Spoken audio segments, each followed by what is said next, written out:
Hello everyone, welcome back to my YouTube channel. आज का हमारा मैथ्स का जो क्वेश्चन है वह इस प्रकार से है। माँ की वर्तमान आयु बेटी की वर्तमान आयु की 3 गुनी है। 12 वर्ष बाद माँ की आयु बेटी की आयु की 2 गुनी हो जाएगी। तब बेटी की वर्तमान आयु कितनी है या कितनी होगी, ये हमको फाइंड करना है, ज्ञात करना है। ओके, क्वेश्चन के लिए जो ऑप्शन है वह इस प्रकार से है। ऑप्शन ए 12 वर्ष, ऑप्शन बी 14 वर्ष, ऑप्शन सी 16 वर्ष और ऑप्शन डी 18 वर्ष। तो चलिए इस प्रकार के क्वेश्चन को कैसे सॉल्व किया जाता है, कैसे बनाया जाता है, उसको सीखते और समझते हैं। ओके, तो सर्वप्रथम हम लोग क्या करेंगे, क्वेश्चन में जो भी चीज़ें दी हुई है या जो भी इंपॉर्टेंट चीज़ें दी हुई है उसको नोट डाउन कर लेंगे। ठीक है, तो चलिए नोट डाउन करते हैं। इंपॉर्टेंट चीज़ें नोट डाउन करने के लिए मैं सर्वप्रथम यहाँ पे लिखूंगा, दिया है। तो क्वेश्चन में सबसे पहली चीज़ जो दी हुई है वो दी हुई है माँ की वर्तमान आयु, माँ की वर्तमान आयु बराबर 3 गुना बेटी की वर्तमान आयु। ठीक है, ये पहली चीज़ दी हुई है। क्वेश्चन में कहा गया है कि माँ की जो आयु है वो बेटी की आयु की कितनी है, 3 गुनी है। ठीक है, ये पहला चीज़ दिया हुआ है। वही क्वेश्चन में अगली चीज़ क्या दी हुई है, क्वेश्चन में अगली चीज़ दी हुई है 12 वर्ष बाद माँ की आयु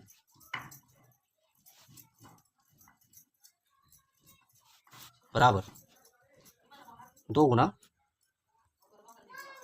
बेटी की आयु। कहने का तात्पर्य यहाँ पर यह है कि 12 वर्ष बाद जो माँ की आयु होगी वो बेटी की आयु की कितनी हो जाएगी, तो वो 2 गुनी हो जाएगी। क्लियर है इतना? ओके, चलिए आगे चलते हैं। वही क्वेश्चन में हमको क्या फाइंड करना है, इसकी बात करें तो हमें फाइंड करना है बेटी की वर्तमान आयु। ठीक है, बेटी की वर्तमान आयु कितनी होगी या क्या होगी हमको फाइंड करना है, इसलिए यहाँ पे क्वेश्चन मार्क। क्लियर इतना? ओके, अब आगे हम लोग क्या करेंगे, तो मानेंगे। क्या मानेंगे, तो उसको मैं यहाँ पे लिख देता हूँ, माना कि बेटी की वर्तमान आयु x वर्ष है। ठीक है, यह मान लेते हैं। तब माँ की आयु बराबर क्या हो जाएगा, तो माँ की आयु बराबर ही हो जाएगा 3 गुने में x बराबर 3x। ठीक है, ओके, इसको हम लिख लेते हैं वर्ष, 3x वर्ष। ओके, आगे हम लिखेंगे तब 12 वर्ष बाद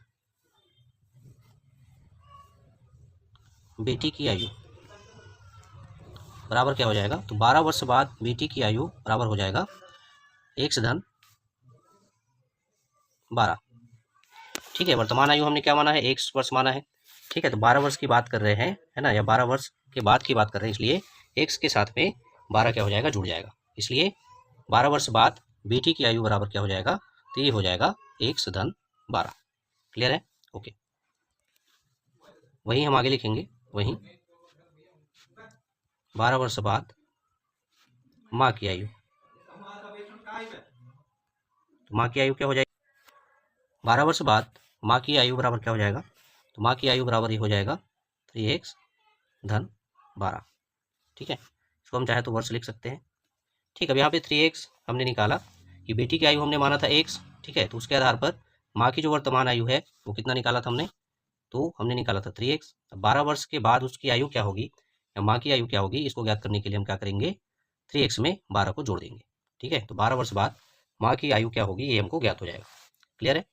ओके, अब आगे हम लोग क्या लिखेंगे, तो आगे हम लिखेंगे तब प्रश्नानुसार।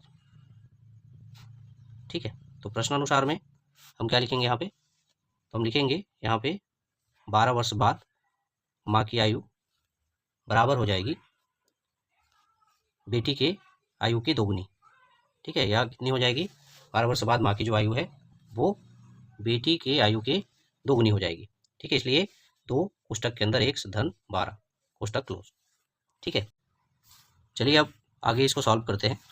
ठीक है, तो यहाँ पे 3x को 3x और धन 12 रहने देते हैं। यहाँ पे ब्रैकेट के अंदर हम गुना करेंगे 2 का, तो पहले x के साथ में होगा, उसके बाद में 12 के साथ में होगा या 12 के साथ में होगा।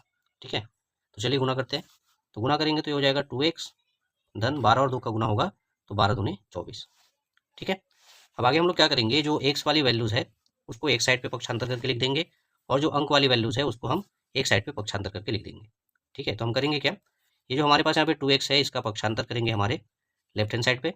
ठीक है, वैसे ही इधर हमारे लेफ्ट हैंड साइड पे जो 12 है या 12 है उसका पक्षांतर करेंगे हमारे राइट हैंड साइड पे। ठीक है, तो चलिए पक्षांतर करते हैं। ओके, तो जब पक्षांतर करेंगे तो 3x ऋण 2x हो जाएगा। ठीक है, चूंकि 2x इधर धन में है, पक्षांतर करने पर ये ऋण में चला जाएगा या ऋण 2x हो जाएगा। ठीक है, वैसे ही 12 का जब पक्षांतर करेंगे तो 12 हमारे लेफ्ट हैंड साइड पे धन में है, पक्षांतर करेंगे तो ये ऋण 12 हो जाएगा, इसलिए 24 ऋण 12। ओके, अब चलिए आगे इसको सॉल्व करते हैं। तो 3x में से जब 2x को माइनस करेंगे तो हमारे पास वैल्यू बचेगा x बराबर, इधर 24 में से 12 को जब माइनस करेंगे तो हमारे पास क्या बचेगा, तो ये बचेगा 12। ठीक है, और ये जो वैल्यू आया 12 ये वर्ष में आएगा। ठीक है, आपको याद होगा हमने x को क्या माना था, तो x को हमने माना था बेटी की आयु x वर्ष है। ठीक है, हमने स्टार्टिंग में माना था कि जो बेटी की वर्तमान आयु है वो कितना है, तो x वर्ष है। तो x वर्ष का मान कितना आ रहा है, तो x वर्ष का मान हमारे सामने आ रहा है 12 वर्ष। ठीक है, और यही हमको क्वेश्चन में क्या करना था, फाइंड करना था। बेटी की वर्तमान आयु कितनी होगी, तो 12 वर्ष होगी। ठीक है, वहीं माँ की आयु की यदि गणना करें तो माँ की आयु हमने माना था 3x। ठीक है, तो यहाँ पे x का जब मान रखेंगे तो ये हो जाएगा 3 × 12 और बराबर क्या हो जाएगा, 12 तिया 36। ठीक है, इस प्रकार माँ की वर्तमान आयु कितनी निकल कर आ जाएगी, तो माँ की वर्तमान आयु 36 वर्ष निकल कर आ जाएगी। क्लियर है? ओके, अब चलिए चूंकि हमको क्वेश्चन में बेटी की वर्तमान आयु ज्ञात करना था, जो कि हमने ज्ञात कर लिया है 12 वर्ष। ठीक है, ओके, अब चलिए ऑप्शन की तरफ चलते हैं।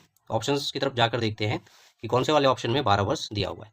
ओके ओके, जब हम ऑप्शन की तरफ आते हैं तो हम देखते हैं कि हमारे ऑप्शन नंबर ए में 12 वर्ष दिया हुआ है, यानी कि इस क्वेश्चन का जो राइट आंसर होगा वो होगा ऑप्शन नंबर ए, 12 वर्ष।